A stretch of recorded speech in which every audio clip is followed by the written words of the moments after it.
So we will start with questions. Who has the first question? Myra has her hand up. So we need to get a microphone to you. Robert and... There you go. There you go. Vanessa's found you. Okay. Thanks. Hi, I'm Myra Betron. I work for GBVI. Full disclosure, I'm formerly with Engender Health in Tanzania, working on the Champion Project, which, as he just said, also worked on some of this initiative. My question is, well, sort of pulls from a lot of the different presentations. From the summary presentation in the last panel that Jen made, we heard that, there is this move towards test and treat under PEPFAR, and the funding is plateauing.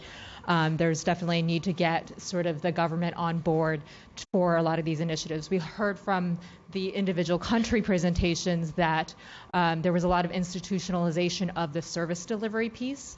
And then we talked about and heard from Deanna about the importance of prevention as well. So I'm wondering to what extent any of the gender transformative interventions have been taken up at the sort of institutional level, whether other ministries were engaged and capacity building was done by them to be able to also replicate and roll out that part of the intervention.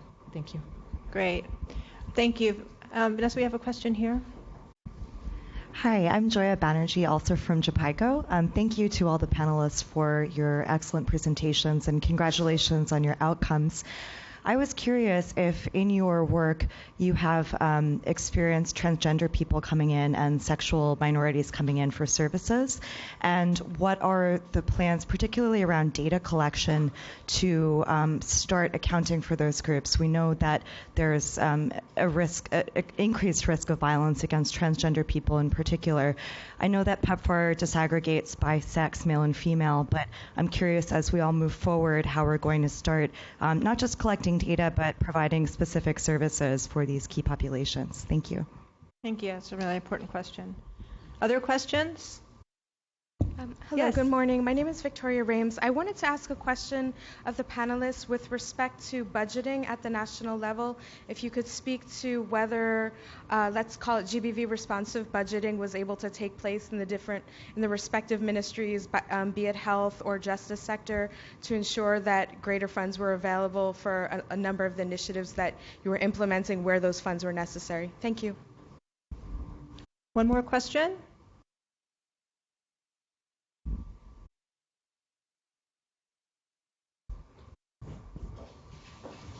Okay. Since no one has a question, Fabio Varine again from Engender Health, and I think my question is something that hasn't come through to me from any of the presentations so far, is how were women's rights organizations in these countries engaged in this full process? On one hand, women's rights organizations in every one of these countries have been involved in GBV prevention long before GBVI, so how were they engaged in that role? But also, how were they engaged in forming policies, right, that are policies that are going to impact them locally, right? I saw the list of partners, most of them implementing partners and government, but I didn't notice local civil society, especially women's rights groups. Thank you. All right, so we'll open it up for the answers. So I need two people who want to respond to Myra's question about the move to test and treat and how the institutionalization is taken up by the ministries. I know Mary Ellen and Dr. Grace already kind of talked about this, but I don't know if anybody else wants to elaborate on any of the points that Myra brought up. Haley and Eric. Well, one of the things... And Mary Ellen. Sorry. She can take mine. Sorry. Let's start with Haley and then go to Eric, and then Mary Ellen, if you can just briefly say something. Sorry. I'm happy to cede to Mary Ellen for this particular question. Not all of them, but this one. Get on my Okay. space. All right, Mary Ellen, the floor is yours. Last year, the Ministry of Women and Social Action split in Mozambique, and it became the Ministry of Gender, Children, and Social Action. And when I left, we were still waiting for the fallout to see who would be running what and what would the budget line items be. For example, under the children component, they have come up with a national action plan against child marriage. But again, what happens in Mozambique is they put together, they have consultations with civil society, and I sat in those meetings with the Ministry of Gender, et cetera, and they had all of these actions for all of these other ministries, for the Ministry of Education, all of these things. And the donors would constantly say, when are you going to talk to the Ministry of Education about how this is going to be funded or how this will happen? So I think what happens in Mozambique is everybody comes up basically with a wish list, and then a lot of times they go out to donors to see how they can fund it.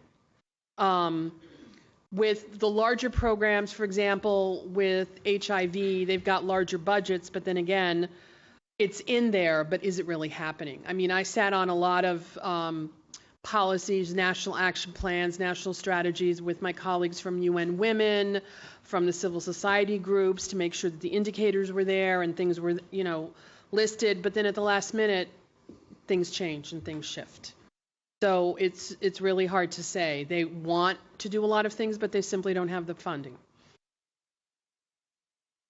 Thank you. Eric, did you want to speak to this as well? Well, I just want to contribute on the test and treat that Mara raised. I mean, in Tanzania, the test and treat has started actually in the Dream Councils, and we are focusing actually key population and those under 15 years, and with a plan to have test and treat for everybody starting next January next year. So through Dreams Councils, we have adapted the stepping stone, of which actually has a lot actually on GBV, and reaching the priority population for adolescent girls and young women, the SASA model that is implemented in all the SNUs that we do have. We are reaching the adolescent and young women beyond the Dreams districts, and we do have actually we have prioritized actually providers within this council, especially in the Dreams district, and where we are reaching adolescent girls and young women, to ensure that the provider within the health facilities receive the training on the GBV. And likely, actually, most of the districts that within the Dreams districts were part of the GBVI initiative initially. Thank you, Eric. I'm going to move on just because of in the interest of time, Alicia. Then we had a question about the extent to which you've been seeing transgender people coming to services, and how you're thinking that maybe you can disaggregate for that population. Does anybody speak to that? Mary Ellen again? Anybody else? All right, Mary Ellen. No, I just wanted to speak about the sexual minorities overall. CDC had a partner who was tasked with working with Lambda, local organization, and they did a training with one group in one province, and the headquarters folks came back to them and said, don't do it anymore. It's not our issue. So they had other issues by the fact that they weren't recognized by the government. They weren't allowed to be registered. They were having trouble getting funding. So when we started the GBVI, they weren't interested, and we tried to bring them along. Since then, it's kind of shifted a little bit. USAID has put out a piece of work around key pops, and they're included. But since it's such I want to say it's an emerging group in Mozambique, in terms of transgender, it's really, they don't report. I mean, for example, with the GBVI, we know that there were boys out there who had experienced sexual violence, and we would always ask, is your clinic prepared to treat? How do you do it? What's your protocol? But they would tell us that the stigma is so bad that they don't report. So I think the stigma is still really bad in Mozambique for minority populations. And hopefully things are going to start to change in the next few years, but we'll see. Thank you. That's an important thing to understand.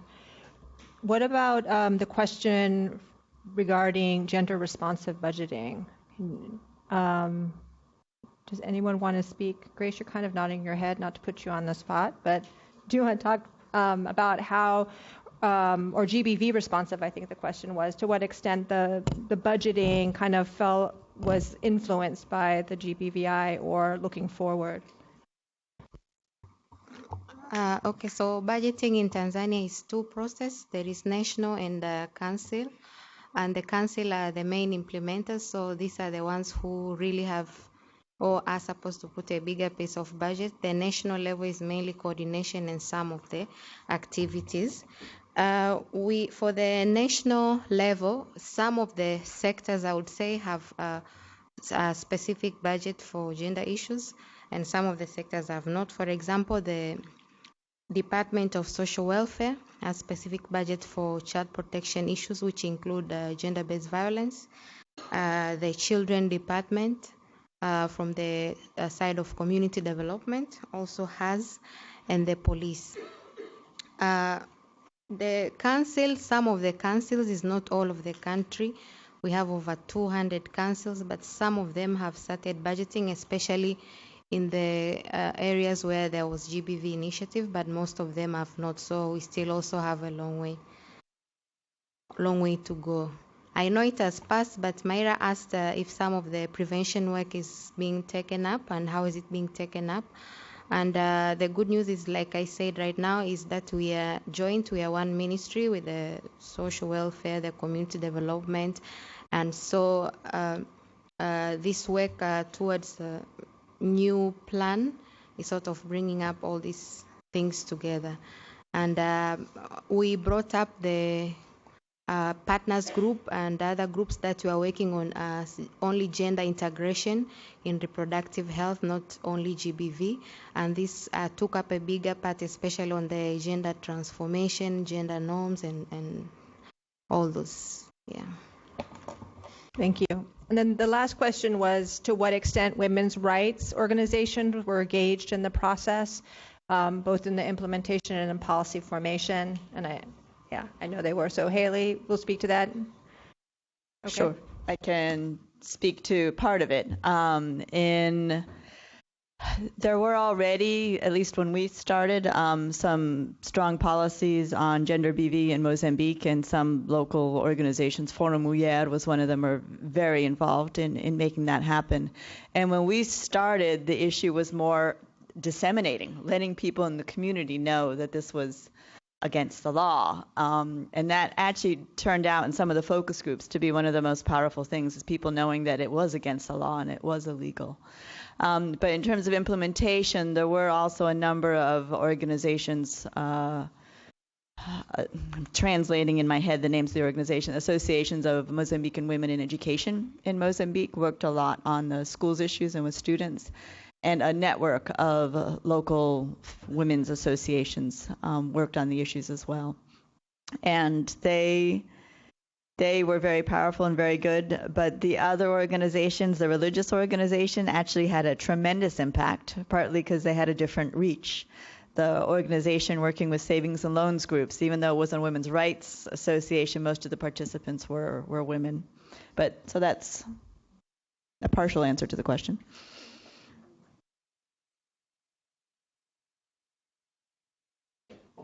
Sorry, I left my post for a second. Mary Ellen? Yeah, just to add, back in 2010, when we had the first GBV meeting here in Washington, there was a delegation of 5 who came from Mozambique, someone representing the Ministry of Health, the Ministry of Gender, the police, and Women in Law in Southern Africa and Forum Mulher. Forum Mulher was a sub-partner to our work with Johns Hopkins on the BCC and the prevention work.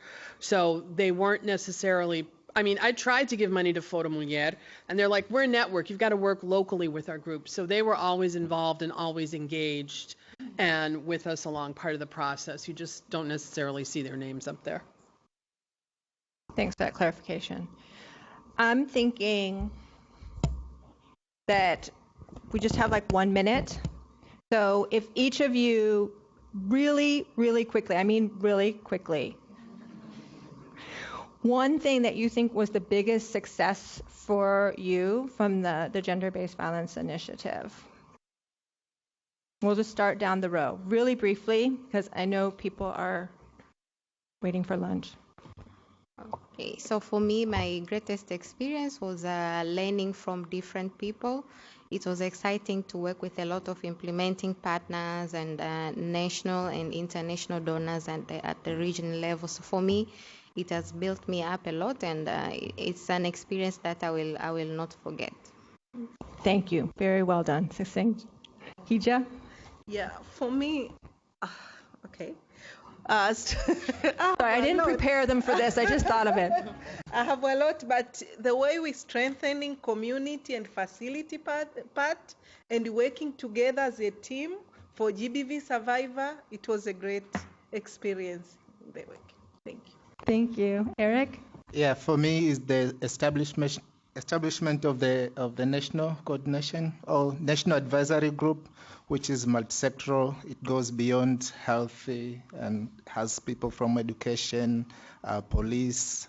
So I mean that group actually is a big achievement for me in the response on GBVI. Thank you. Mary Ellen? I have a lot, but one of them that sticks out is that my colleagues, my USG colleagues, finally get it. They understand. I mean, it took a long time. Not all of them. There's still some that have many ways to go. But attitudes have shifted and people, I mean, the fact that there was actually, they talked about it in the COP and treatment, I was like, epiphany. So. That's huge and very exciting. Alicia, very briefly. Yeah, for me, the site implementation with articulation of the health facilities and community services. So there you can see the real life, what is the program doing, and you can see the face of people. That is for me the most important. Thank you for bringing it back to the people. That's really important. Haley, the last word. Just for me, seeing seeing what communities and local organizations can do given the opportunity and the support to make a difference. Thank you. Thank you all very much. We give them a hand.